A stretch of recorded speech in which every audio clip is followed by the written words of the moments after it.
শুভনন্দন। কলম ও কণ্ঠ শ্রী শ্যাম। শুভনন্দন বলিয়া নন্দলাল হঠাৎ ভিড়মি খায়।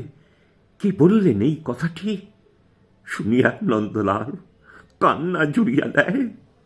আহা, করো কি নন্দলাল? নন্দ কহিল, আমি কাঁদিয়া কাঁদিয়াই চলিব চিরকাল। না কাঁদিলে মাতেও দেয় না দুধ, দুধের লাগি আমি কাঁদিয়া মরিব। দেখি মরণেতে কত সুখ। চাটা খাইব, লাথ খাইব, সহিব সব দুঃখ, তবু দুধের লাগিয়া কাঁদিয়া মরিব। সেখানেই যত সুখ।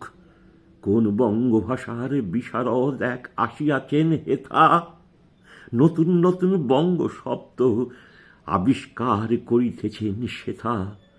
বঙ্গনন্দন ভাদুরীবাবু বোবা হইলেন নাকি?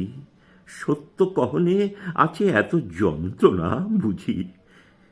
চাটিতে চটি কত কথা কহেন, সবই বিফলে যায়। কাঁদিতে কাঁদিতেই নন্দলালের জীবন বুঝিবা ফুরায়। নমস্কার।